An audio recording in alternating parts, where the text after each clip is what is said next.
Il y a Masala magique. Masala magique.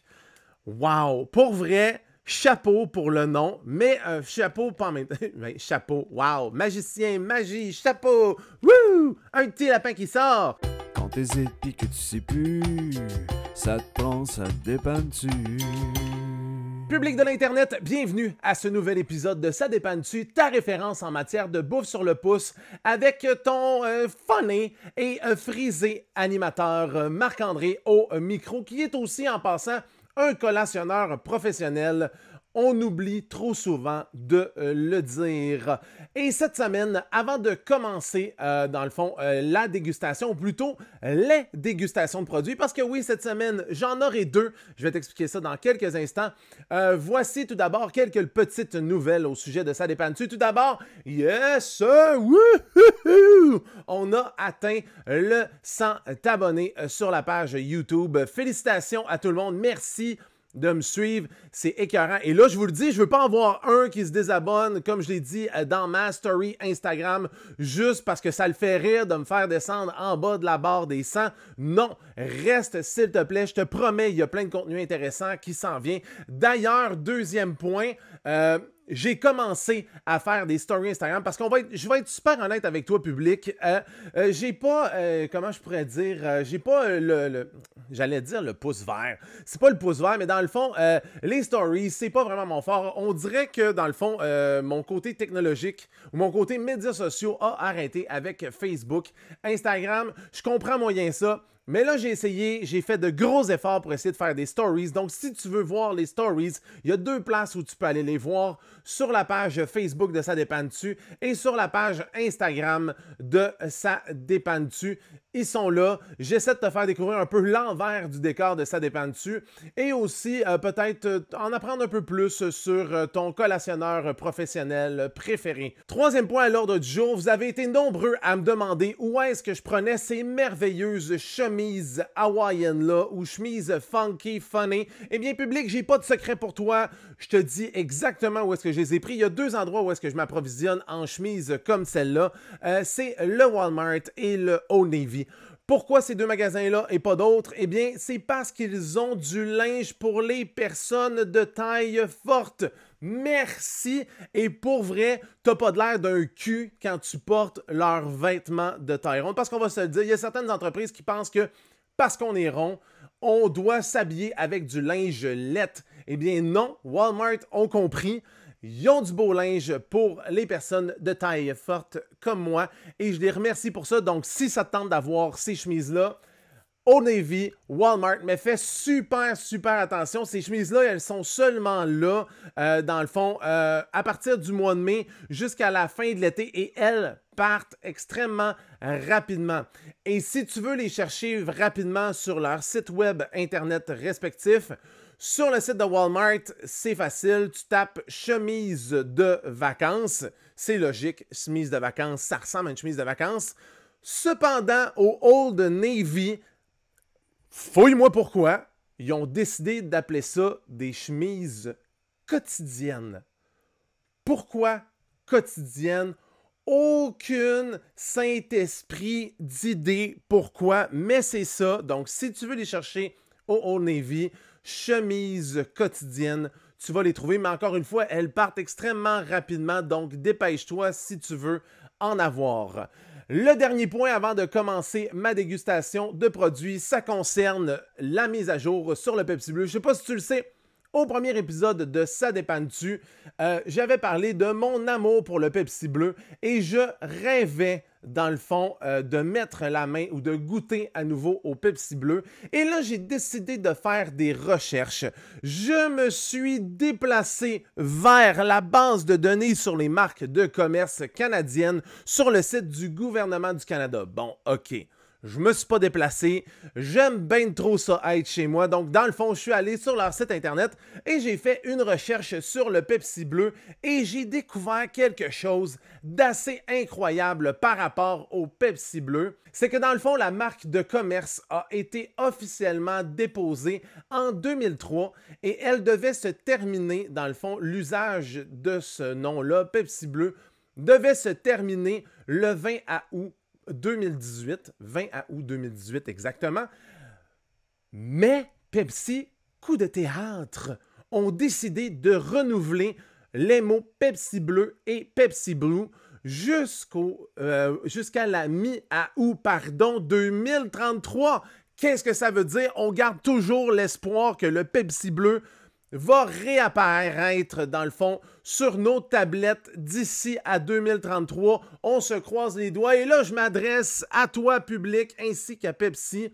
Si quelqu'un dans ma chaîne YouTube travaille pour Pepsi, ont des connexions pour Pepsi, je veux tester ce produit-là en primeur. Pourquoi? Je suis la seule chaîne de dégustation de bouffe de dépanneur au Québec, donc ça me revient le droit fondamental de tester ça en premier. Et j'ai un amour incroyable pour l'année 2002, parce que pour ceux qui ne le savent pas, je capote sur le film Les Dangereux. Les Dangereux, c'est sorti en 2002, pas en 2022, en 2002. Et le Pepsi Bleu aussi, tout est dans fucking tout. Donc, s'il te plaît, Pepsi, si c'est vrai, appelle-moi, on se prend un rendez-vous, puis je veux goûter à ça en primeur. Voilà, c'est fait, les annonces du jour. Maintenant, on s'en va dans le gros du sujet. Les 2 dégustations de la semaine, les voici, les voilà. Dans le fond, ce sont les Lay's saveurs de l'Inde. Il y en a 2. Il y a Masala Magique. Masala Magique. Wow! Pour vrai, chapeau pour le nom, mais chapeau pas en même temps. Chapeau, wow! Magicien, magie, chapeau! Wouh! Un petit lapin qui sort! Non, chapeau pour le nom, mais je suis un peu déçu parce que je n'ai pas trouvé Alain Choquette à côté du sac de chips quand je suis allé à mon dépanneur traitant. Et il y a aussi une autre saveur qui est crème et oignon de Lay's. Donc, crème et oignon de Lay's. Alors, on va commencer tout de suite avec Masala Magique.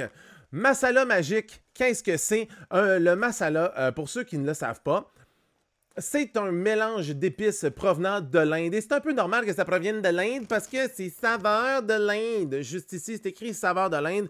Donc, ça aurait été niaiseux qu'ils prennent sauce barbecue du Saint-Hubert parce que ça vient pas de l'Inde, ça vient du Saint-Hubert. En tout cas, tout ça pour dire que le masala est une sorte d'épice de l'Inde. Avant de déguster ces produits-là, laisse-moi te dire qu'ils sont disponibles dans tous les bons dépanneurs. À mon dépanneur traitant, il y en avait. Je les ai achetés là. Il y en a aussi dans les supermarchés. Il y en a dans plein d'autres places. Tu as juste à fouiller. Elles sont faciles à trouver. Mais qui dit saveur spéciale, dit aussi temps limité. Je ne sais pas pour combien de temps ils vont être là, mais généralement, c'est jusqu'à la fin de l'été. Après ça, elles disparaissent et on ne les revoit plus jamais. Donc, essaie ça sans plus attendre. Et ce que j'aime aussi avant de commencer le test des saveurs de l'Inde, c'est que quand ils sortent des saveurs Lay's, d'abord, chapeau pour essayer de nouvelles saveurs. Sincèrement, je dois leur lever mon chapeau. Ils font tout le temps des saveurs incroyables. Des fois, ils se plantent, des fois, c'est génial.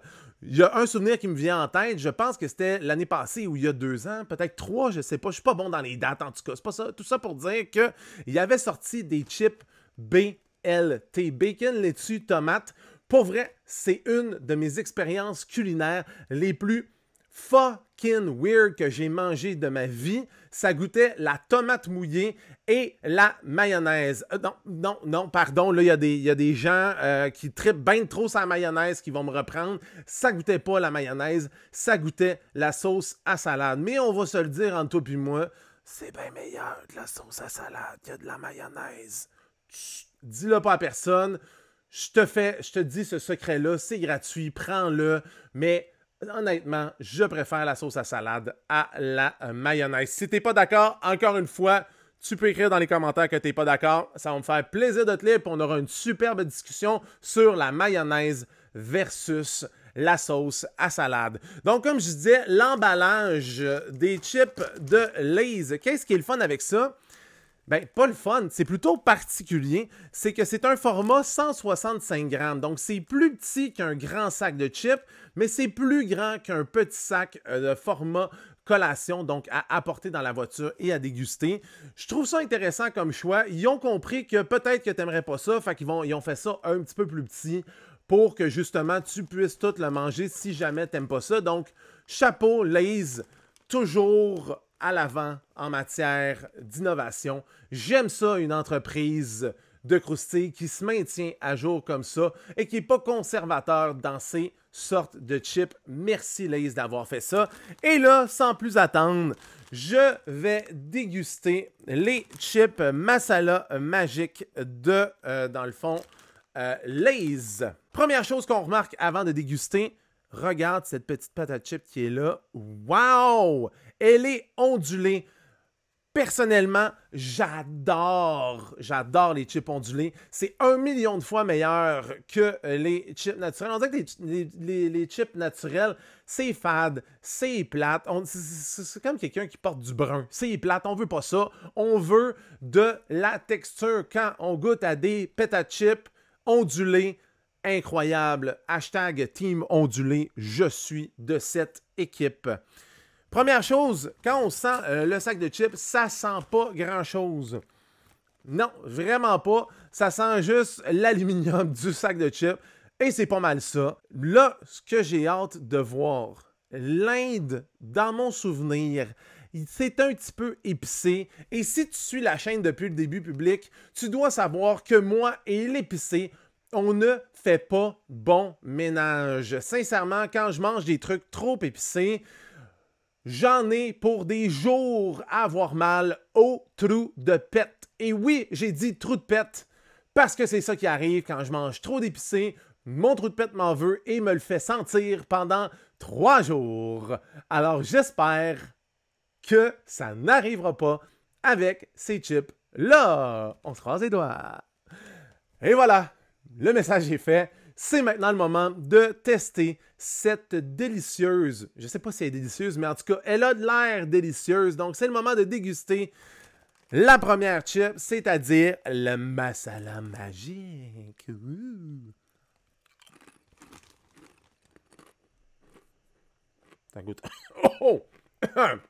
J'allais dire, ça goûte rien. La première bouchée, donc l'entrée en bouche, c'est plate, rare. Ça goûte absolument rien. Mais, hop, l'ail. Une fois que tu continues,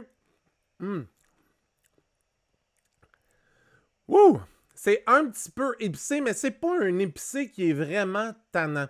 Comment je pourrais le dire? C'est que ça donne un petit feeling de chaleur dans la bouche. C'est comme quand tu vas dans un camp de vacances, le soir, dans le fond, il fait noir. Ton moniteur de camp de vacances, Bin, parce que oui, dans ma tête, mon moniteur de vacances s'appelle Bin. Bin décide de sortir sa guitare, s'en va autour du feu, part le feu, et là, tu te mets devant le feu, puis là, tu touches juste un petit peu, tu te mets en avant du feu, tu fais comme « Ouh, ça réchauffe, ça! » Ben, c'est exactement le même feeling que je retrouve dans ma bouche une fois que j'ai terminé de manger une croustille masala magique.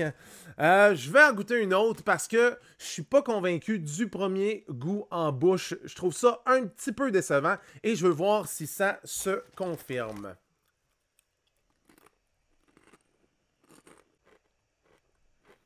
Ouais.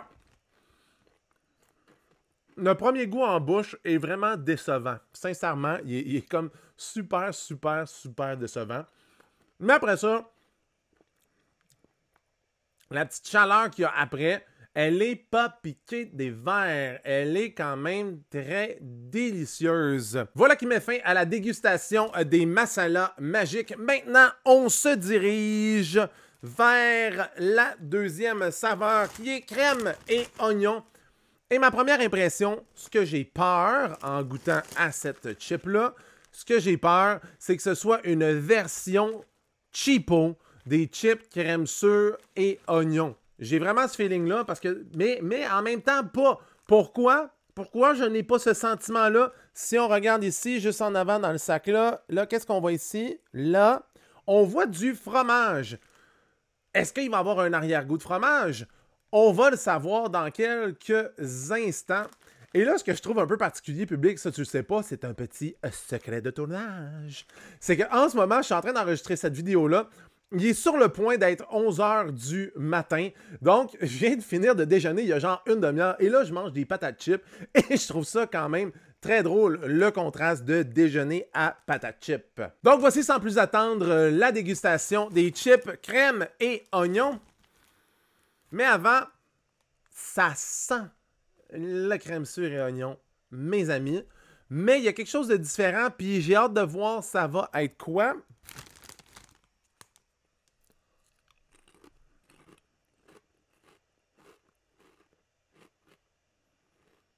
Et voilà, c'est exactement ce que j'ai dit. Dans le fond, ça goûte la crème sure, l'oignon et le cheddar. Donc, ça goûte exactement ce que j'avais prédit. La même foutue affaire que, dans le fond, crème sure et oignon avec un soupçon de cheddar. Dans le fond, c'est comme s'il y avait eu un party de saveurs de patates chips et que là, dans le fond, dans un coin, t'avais crème sure et oignon, dans l'autre coin, t'avais cheddar. C'était, dans le fond, il était 2h30, les deux étaient tout seuls, ils se sont regardés, ils se sont fait des regards coquins, ils sont allés forniquer et 9 mois plus tard, on a eu cette merveilleuse saveur-là, crème et oignon. C'est l'enfant illégitime de crème sure et oignon et aussi de cheddar. Pour vrai, j'haïs pas ça. Je trouve ça franchement très bon. Je vais en reprendre une autre. Ouais. Vraiment, là, délicieux, délicieux. Ça, je pourrais passer au travers du plat, même si j'ai déjeuné quelques instants avant. C'est vraiment très bon dans la bouche. Plus, selon moi, que les masala magiques. Ouais, vraiment plus. Je préfère vraiment de loin les crèmes, j'allais dire crème sure, non, les crèmes et oignons. Parce que ce n'est pas ça, même si c'est ça qui est sur le package. Mais c'est vraiment très délicieux. Je confirme. Et même que c'est écrit juste ici, délicieuse. On dirait qu'ils lisent dans mes pensées, ils lisent. Je pense que je pourrais être best avec Lay's. On pense pareil. On pense pareil. Et voilà, le moment de la dégustation est terminé. C'est maintenant le moment d'évaluer nos deux produits de la semaine sur l'échelle Québec-Montréal. Pour ceux qui ne le savent pas, dans le fond, ça dépend dessus. On n'utilise pas le pourcentage, on n'utilise pas des chiffres sur 5, on n'utilise pas des étoiles, on utilise l'échelle Québec-Montréal. Très simple, comment ça marche? Si tu partais de Québec, tu t'en allais vers Montréal en prenant la 40. Jusqu'à quelle place tu te rendrais avant de te tanner de manger ce produit-là? Et là, je vais commencer dans le fond avec les masala magiques. Honnêtement, pour être super honnête, parce que c'est ça le but de la chaîne, les masala magiques, je me rendrais juste un peu avant Trois-Rivières. J'arrêterai avant Trois-Rivières parce que d'une part, pour moi, ils sont épicés. Puis là, je le sais qu'en ce moment, il y a des fans de l'épicé qui sont en train de se marrer de ma gueule parce que eux, ils sont capables de manger des piments qui sont à 1 milliard de degrés sur l'échelle de Scoville. Mais, excuse-moi, mon corps est fait comme ça. Je peux pas choisir s'il aime l'épicé, ou non. Il est fait comme ça, faut que je l'accepte de même. Mais moi, sincèrement, je me rendrais juste un peu avant Trois-Rivières parce que l'épicé est le fun en bouche, mais dans le fond, le choix d'épices est un petit peu décevant. Ça laisse un petit goût décevant en bouche. Par contre, les croustilles à saveur de crème et oignon, my God, sincèrement, je dépasserais Trois-Rivières, j'irais à Louisville. Pourquoi j'arrêterais à Louisville? C'est parce que je me dirais, pourquoi me contenter d'un crème et oignon quand je peux avoir des crèmes sure et oignons? Et honnêtement, je pense que je troquerais ce sac-là pour, dans le fond, de mes chips préférés crème sure et oignon. Et là, je pense que tu vas être d'accord avec moi, public. Il n'y a rien qui bat les chips crème sure et oignon de Ruffles.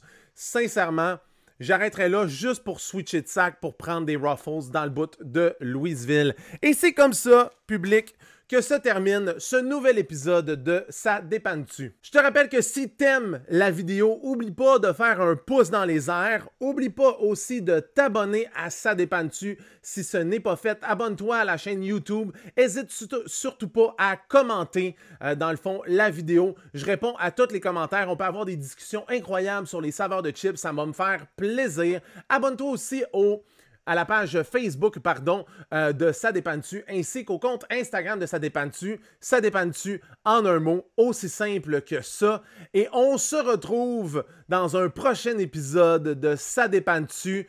Ciao, bye, fly, public!